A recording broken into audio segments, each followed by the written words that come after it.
3, 2, 1, camera role action. السلام علیکم. وعلیکم السلام. سب سے پہلے تو NGC میں آپ کو خوش آمدید کہتے ہیں. بہت بہت شکریہ. آپ کا شکریہ کہ آپ نے ہمیں ٹائم دیا اس پروگرام کے لیے. اچھا, سب سے پہلے ناظرین جانتے ہیں حماد صافی کون ہے؟ گوگل کریں تو حماد صافی کی ساری جو چیزیں ہیں, جرنی ہیں, سب کے بارے میں آتی ہیں, لیکن ہم جاننا چاہیں گے حماد صافی کون ہے, اپنے جو ہے کریئر کے بارے میں, جرنی کے بارے میں اور اچیومنٹ کے بارے میں بتائیے. بالکل. دیکھیں, میں ایک اسٹوڈنٹ ہوں. میں آج کل ہمیشہ یہی بات کرتا ہوں کہ ہم اسٹوڈنٹ. اس کے علاوہ جو ہے لوگ مجھے پیار سے ننا پروفیسر بلاتے ہیں. ابھی میں ننا نہیں رہا, لیکن ابھی بھی جو ہے لوگ مجھے پیار سے ننا پروفیسر بلا رہے ہیں. اور اس کے علاوہ اگر اچیومنٹس کی بات کی جائے تو میری کوئی خاص بڑی اچیومنٹس نہیں ہے. بس صرف یہ کہہ سکتے ہیں کہ کم عمری میں بڑا خواب جو ہے میرے ٹیچرز ڈے مجھے سمجھایا اس کی اہمیت کا. اور کم عمری میں جب آپ بڑا خواب دیکھتے ہو تو آپ کے لیے پھر بہت سارے راستے آسان ہو جاتے ہیں, اور آپ کا جو ٹارگیٹ ہوتا ہے ایک اسپیسیفک ٹارگیٹ بن جاتا ہے, جس کو انسان جب فالو کرتا ہے تو آسانیاں پیدا ہو جاتی ہے, اور وہ پہلے سے ہی خود کو ریڈی کرنے لگ جاتا ہے اس کے لیے. تو یہ میں کہہ سکتا ہوں ایک بہت بڑی اچیومنٹ ہے کہ کم عمری میں ایک بڑا خواب مجھے ملا, اور کم عمری میں جو ہے علامہ اقبال رحمۃ اللہ علیہ کے جو کلام ہے ان سے ملاقات ہوئی. تو یہ ایک بہت بڑی اچیومنٹ ہے. اچھا, حماد صافی کا کیا ویژن ہے, کیا ایم ہے, وہی ناظرین بتائیے. بالکل. دیکھیں, جو میں کرنا چاہتا ہوں it is that I want to revive the ideology of doctor Allama Muhammad Iqbal.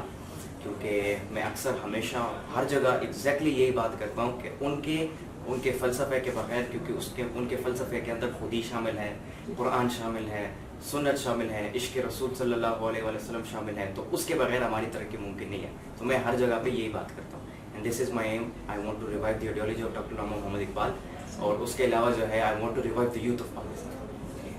اچھا, حماد صافی صاحب جس طرح آپ کو لوگ خطاب دے رہے ہیں ننا پروفیسر, وہ اس کی جگہ بالکل درست ہے.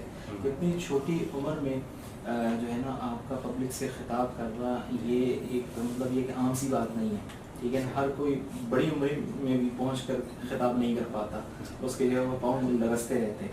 ہم پوچھنا چاہیں گے, جاننا چاہیں گے کہ جناب علی کس سے انسپائر ہوئے ہیں, وہ کون سے ٹیچر تھے جن کی وجہ کر آج حماد صافی لائم لائٹ میں.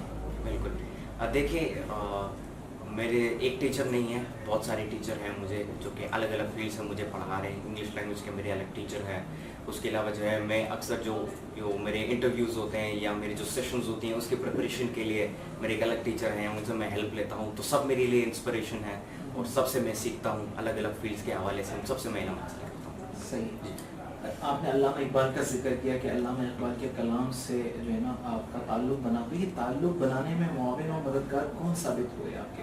یہ میرے اساتذہ, انہوں نے ہی جو ہے مجھے ایک بک دی تھی علامہ اقبال رحمۃ اللہ علیہ کے. مجھے کچھ اتنی علم نہیں تھے خاص, لیکن پھر میرے ٹیچرز نے ہی مجھے سمجھایا, اور ان کے کلام کو سمجھنے کے بعد, مطلب پورا میں نے نہیں سمجھا, لیکن ہلکے سے جو ان کے کچھ اشعار ہیں ان کو سمجھنے کے بعد, فلسفہ خودی کو تھوڑا بہت سمجھنے کے بعد, شاہین کی جو بات کرتے ہیں اس کو تھوڑا بہت سمجھنے کے بعد میں بہت زیادہ انسپائر ہوا مجھ سے. اینڈ فرام دیٹ ٹائم میں نے آپ کو جیسے بتایا, میں نے پھر اپنا ایک ایم بنا لیا. اسکولنگ کے بارے میں بتائیے گا کہ تعلیم کا آغاز حماد صافی نے کہاں سے کیا؟ ایگزیکٹ ایج مجھے یاد نہیں, ہاں, کیونکہ ایجوکیشن جو ہے ہمارے وہاں پہ, بلکہ پورے پاکستان میں ایسا ہی ہوتا ہے کہ 4-5 سال کی عمر میں بچہ اسکول جانا شروع کرتا ہے. تو اسکول بھی میں گیا. اس کے علاوہ جو ہے ایک انسٹیٹیوٹ ہے ہمارے ٹیچر کا, وہاں پہ بھی میں پڑھا. وہاں پہ SKP ڈپارٹمنٹ ہے, وہاں پہ بھی میں پڑھ رہا ہوں, ابھی بھی پڑھ رہا ہوں, پڑھا بھی رہا ہوں, وہاں پہ ہیڈ بھی ہوں. اور اس کے علاوہ جو ہے ابھی بھی میری پڑھائی کنٹینیو ہے. صحیح. یوتھ کو, جو ہماری جنریشن ہے, اس کو کیا میسیج دینا چاہیں گے؟ دیکھیں, میں ہماری جو یوتھ ہے میں ان کو ایک ہی پیغام دینا چاہوں گا, اور وہ یہ ہے کہ آپ نے ابھی سے ہی جو عمر ہے, کیونکہ یہ جو جوانی, یہ جو عمر ہے, اس میں ایک انسان کے پاس یہ طاقت ہوتی ہے کہ وہ سب کچھ کرنے لائق ہے. وہ کام بھی کر سکتا ہے, وہ محنت کرنے کی بھی لائق ہوتا ہے, وہ سیلف لیس ڈیووشن جسے ہم کہتے ہیں وہ اپنے کام کو دے سکتا ہے. پیشن اس عمر میں کریٹ ہوتا ہے. بہت سی چیزیں ہیں جو کہ یوتھ اس عمر میں کر سکتی ہیں. تو میں ان کو یہ کہنا چاہوں گا کہ ابھی سے ہی جو ہے بڑا خواب دیکھنا شروع کریں, بگ ڈریم, وہ کہتے ہیں نا ڈریم چیزر اور رسک ٹیکر بننا شروع کریں. اور اس کے علاوہ جو نئی فیلڈز ہیں جو کہ آج کل کی انٹرپرینورشپ ہے یا ٹیکنالوجی سے ریلیٹڈ ہے, کیونکہ میں نے بہت سے ایسے, لاہور جب میں گیا, کراچی جب میں گیا, وہاں پہ جب میں یوتھ سے ملاقات کرتا ہوں تو ماشاءاللہ وہ ان چیزوں میں بہت زیادہ ایکٹیو رہتے ہیں, اور کوشش زیادہ تر یہ کرتے ہیں کہ ان چیزوں کے ذریعے اپنے ملک کی اچھی تصویر دکھائیں. تو میں ان کو یہ کہنا چاہتا ہوں کہ ڈریم چیزر بنے, رسک ٹیکر بنے, اور یہ جو جتنی بھی سہولیات ہیں آپ کے پاس ٹیکنالوجی کی صورت میں ہیں, या जिस सूरत में भी हैं इसका सही तरीके से इस्तेमाल करें और कोशिश करें कि हर फील्ड में अपने मुल्क की खिदमत करें. सही है, ज़बरदस्त हो गया. अच्छा, हमारी जो यूथ है, जनरेशन है, वो कहाँ लैग कर रही है, आप क्या समझते हैं? देखें, कल हम एक बहुत ही खूबसूरत डिस्कशन कर रहे थे, जितने भी हमारे बुजुर्ग थे वो सब इकट्ठे हुए थे, तो उन्होंने बड़ी खूबसूरत बात की कि हमारा जो एजुकेशनल सिस्टम है उसमें हमारे बच्चों को तालीम तो दी जा रही है लेकिन तरबियत नहीं की जा रही है बच्चों की. तो मैं समझता हूँ ये वो फील्ड है, वो साइड है कि जहाँ से हमारी यूथ जो है वो कहते हैं ना लैग जो करता है, आपने जिस तरीके से बात की. तो मैं समझता हूँ अगर यूथ की तालीम के साथ साथ उनकी तरबियत भी की जाए, एथिकली, मॉरली और हर लिहाज से उनकी तरबियत की जाए, तो मैं समझता हूँ हमारी यूथ काफ़ी बेहतर बन सकती है. सही. कोविड जब से आया पूरी दुनिया में, पाकिस्तान भी इससे मुतासर हुआ, तालीमी निज़ाम जो है वो भी इससे मुतासर हुआ, ऑनलाइन उसका मुतबादिल करार दिया गया, लेकिन उसमें भी जो है 100% सेटिस्फेक्शन नहीं हो पाई है. तो आप क्या समझते हैं कि यूथ जो अपना वक्त घर पे गुजार रही है वो किस तरह इस वक्त को जो है ना अच्छे मसरफ में यूटिलाइज कर सकते हैं? यूटिलाइज कर सकते हैं. देखिए, और ये हमारा पहला एक्सपीरियंस था क्योंकि मेरे ख्याल में इससे पहले जो है कभी भी ऑनलाइन क्लासेस का कोई ख़ास सिस्टम नहीं था पाकिस्तान में. तो इसी वजह से हमें एक बहुत बड़ा डैमेज और इफेक्ट पड़ा बच्चों की एजुकेशन पे. तो इससे पता चल गया हमें कि क्या क्या खामियां थी ऑनलाइन एजुकेशन के दौरान, ई लर्निंग के दौरान.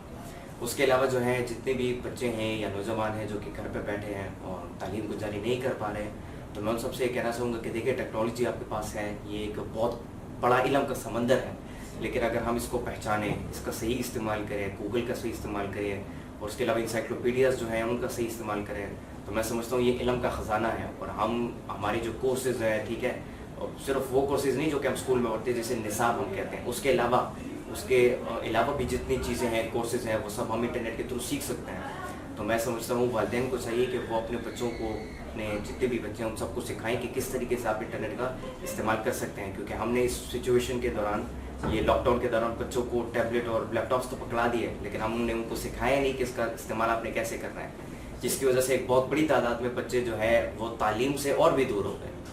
हमने इसलिए दिए, वालिदैन ने इसलिए दिया ताकि वो तालीम से कनेक्ट हो सके, जबकि वो तालीम से और ज़्यादा दूर हो गए. तो मैं समझता हूँ उनको सिखानी चाहिए इसकी अहमियत, एहसास दिलाना चाहिए उनको, और बच्चे जो है इंटरनेट के थ्रू अपना वक्त गुजार सकते हैं. ऐसा नहीं कि पूरा दिन बैठ के लैपटॉप का इस्तेमाल करना शुरू करें, उसके अलावा भी जितनी फिजिकल एक्टिविटीज़ होती हैं, एक्सरसाइज वगैरह, स्पोर्ट्स वगैरह, घर बैठ के भी लोग कर सकते हैं. तो अगर इसमें भी हिस्सा लें तो वो अपनी हेल्थ को भी बरकरार रख सकते हैं. सही. हमारे नज़दीक आमतौर पर ये जिस एज में आप हैं, हम समझते हैं कि ये आगाज़ है और आप इस आगाज़ में बहुत सारी अचीवमेंट आप हासिल कर चुके हैं. तो इस छोटी सी उम्र में आपने अगर कोई यादगार लम्हा ऐसा देखा जिसको आप डिस्क्राइब करना चाहें, तो वो मैं चाहूँगा कि. हाँ बिल्कुल. और देखें, हमारी इस जर्नी के दौरान तकरीबन इस अगस्त में 5 साल पूरे हो जाएंगे इस जर्नी को. तो इसके दौरान बहुत से ऐसे वाक़यात पेश आए, बहुत सी ऐसी चीज़ें हुई जो कि मुझे आज तक याद है. उसके अलावा आज जो हमारी मुफ्ती तकी उस्मानी साहब से मुलाकात हुई, तो ये भी मेरे लिए एक यादगार है. माशाल्लाह उनसे मैंने मुलाकात की, उनसे बातचीत हुई हमारी, तो ये भी एक यादगार मोमेंट है. उसके अलावा बहुत सारे ऐसे मोमेंट्स हैं जो कि जिसको हमने एंजॉय भी किए और उसके अलावा बहुत ज़्यादा मज़ा आया. और ख़ासकर जब हम किसी नए एरिया में जाते हैं, फर्स्ट टाइम जाते हैं, वहाँ के लोगों से बातचीत करते हैं और जो वो अपना मोहब्बत जो उनकी होती है, जो अफेक्शन होती है, ठीक है, तो उससे मैं बहुत ज़्यादा इंस्पायर होता हूँ और वो मैं कभी नहीं भूल सकता.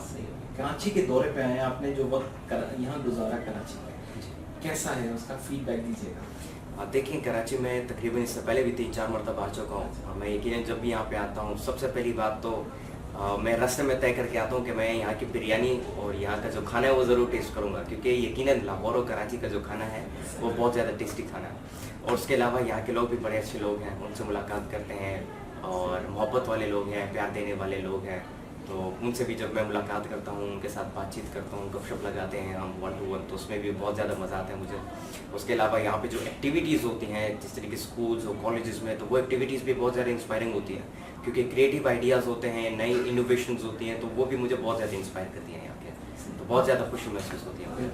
बेहतरीन, ज़बरदस्त. आखिरी सवाल है, हमने आपको यूट्यूब में एक मखसूस अंदाज में अल्लामा इकबाल की शायरी के साथ यूथ को मुखातब करते हुए देखा. तो मैं चाहूँगा कि ज़रा यूथ हमें देख रही है, उसी अंदाज में चंद अशार अगर आप अल्लामा इकबाल के लेकर हमें या बच्चों को मुखातब करें, थोड़ा सा मोटिवेट करें. देखिए, हमेशा मेरी कोशिश ये रहती है कि मैं यूथ को, एक शेर है अल्लामा इकबाल रहमतुल्लाह अलैह का, मैं उनको हमेशा ये कोशिश करता हूँ कि प्रेजेंट करूँ. और वो एक बहुत ही खूबसूरत शेर है जो कि रिलेटेड है. अक्सर हमारे लोग जो हैं अपॉर्चुनिटीज़ का गिला करते हैं, मौक़ों का गिला करते हैं, या कहते हैं ना कि हमारे पास कोई अपॉर्चुनिटी नहीं है या कोई मकाम नहीं है या हमारे पास कोई रास्ता नहीं है, कुछ करने को नहीं है, तो ख़ुद को नहीं पहचान पाते हैं। तो ख़ुद को पहचाना जो है ये अल्लामा इकबाल की अलग एक फ़िलासफ़ी है इसके ऊपर। तो अल्लामा इकबाल के एक बहुत ही खूबसूरत शेर है और वो ये है कि अफराद के हाथों में है अक़वाम की तकदीर, हर फ़र्द है मिल्लत के मुक़द्दर का सितारा। तो जो हर फ़र्द है मिल्लत के मुक़द्दर का सितारा, it makes everyone more respectful and it makes everyone more important. क्योंकि अक्सर जो है लोग ख़ुद को इज़्ज़त नहीं देते, लोग ख़ुद को कमतर समझते हैं। इन्फीरियॉरिटी जो है ये हमारे सिर्फ पाकिस्तान में नहीं बल्कि हमारे पूरे सब कॉन्टिनेंट के रीजन में, हिंदुस्तान, पाकिस्तान, बांग्लादेश, इसमें ये इन्फीरियॉरिटी बहुत ज़्यादा आम है, स्पेसिफिकली हमारे नौजवानों में। तो ये जो शेर है अल्लामा इकबाल का, ये मोटिवेट करता है नौजवानों को that you are very important for your nation और and not only for your nation but for the entire world. तो ये जो चीज़ है ये बहुत ज़्यादा इंस्पायरिंग है। इसके अलावा शाहीन को कहकर भी अल्लामा इकबाल ने बिल्कुल किया है। बिल्कुल बिल्कुल शाहीन के बारे में अल्लामा इकबाल के बहुत सारे अशार हैं जिसमें वो एक बहुत ही खूबसूरत एग्जांपल देते हैं कि जब बारिश होती है तो शाहीन जो है अपनी परवाज़ बादलों के ऊपर करता है। उसकी वजह ये होती है कि वो चैलेंजेस का सामना करता है। तो अल्लामा इकबाल इसी को मुखातिब करते हैं और नौजवानों को ये मोटिवेट करते हैं कि आप भी ऐसा कर सकते हैं। अब ये नहीं है कि आप बादलों के ऊपर परवाज़ करो, उससे मुराद ये है कि आप चैलेंजेस का सामना करो। उसके अलावा अल्लामा इकबाल के एक बहुत ही खूबसूरत शेर है कि बाद मुखालिफ से ना घबरा ए औकाब, ये तो चलती है तुझे ऊंचा उड़ाने के लिए। तो जब मुखालिफ जिस तरफ से हवा आती है तो उसके अगेंस्ट डायरेक्शन में औकाब हमेशा प्रवास करता है। तो ये भी एक बहुत ज़्यादा मोटिवेटिव शेर है उनका कि जिसमें हमारे नौजवानों को ये पैगाम जाता है कि कभी आपने हार नहीं मानी, बल्कि जो चैलेंजेस भी आए, जो हालात भी हों, आपने उसको मैटर नहीं करना बल्कि आपने एक हल निकालना, प्रॉब्लम सॉल्वर आपने बनना। ठीक है, बहुत बहुत शुक्रिया आपके टाइम का। इसी के साथ हम प्रोग्राम को खत्म करते हैं। अल्लाह हाफ़िज़। ये आपके हर इंटरव्यू ऐसा होगा? हाँ, क्यों इसमें ऐड कुछ करना चाहिए? कुछ नहीं, पिक्चर शॉर्ट्स में दादी का तरीका इंटरव्यू वाला था ना, 1 to 1 जिनास